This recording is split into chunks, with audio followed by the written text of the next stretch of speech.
Let's see this question. Two balls are projected simultaneously with the same speed from the top of a tower. One vertically upward and the other vertically downward. If the first ball strikes the ground with speed of 20 metre पर second, then speed of second ball when it strikes the ground is देखिए, किसी height से एक ball को same speed से एक तो ऊपर की तरफ फेंका, एक नीचे की तरफ फेंका, राइट। जो थर्ड इक्वेशन है मोशन की, वो आपको क्या बताती है? v square equal to u square plus 2as, right है। अब देखिए इस इक्वेशन को हम कैसे यूज कर रहे हैं, ध्यान से समझना।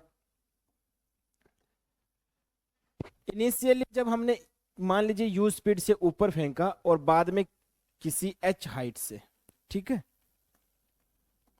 तो यहां पर जो स्पीड v है उसके लिए हम क्या लिखेंगे? v square equal to initial velocity का स्क्वायर हो रहा है u स्क्वायर, ठीक है, प्लस 2।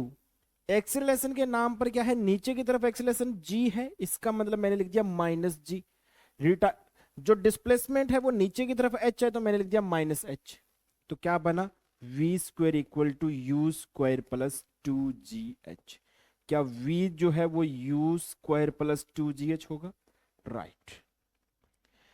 दूसरा, इसी क्वेश्चन में आप अगर u स्पीड से नीचे देखें h हाइट से, तो भी आप पाएंगे कि जो इक्वेशन होगा आपका v square equal to u की जगह आप माइनस यू रखेंगे तो भी u स्क्वायर पॉजिटिव हो जाएगा, बाकी सब चीजें सेम रहेगी। क्या आपको ये बात समझ में आई कि चाहे u स्पीड ऊपर से फेंकें या u स्पीड नीचे से फेंकें, यहां पर जो स्पीड हो रही है v दोनों के लिए सेम हो रही है, मैग्नीट्यूड सेम है।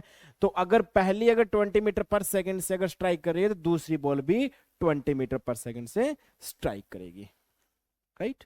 ऐसा क्यों? क्योंकि सर आप एक चीज सोचो ना, यू स्पीड हमने ऊपर की तरफ दिया था और वो वापस आते टाइम उसी लेवल पे नीचे की तरफ यू स्पीड हो रहा है, तो अब इस यू स्पीड में और इस यू स्पीड में क्या फर्क है? सेम क्वेश्चन हो गया, बस टाइम का ही फर्क है कि इसको टाइम ज्यादा लगेगा, इसको टाइम इतना एक्स्ट्रा लगेगा, यहां से ऊपर आने वाला टाइम एक्स्ट्रा लगेगा, इसको टाइम इतना कम लगेगा, बस स्पीड तो सेम ही होनी है, राइट।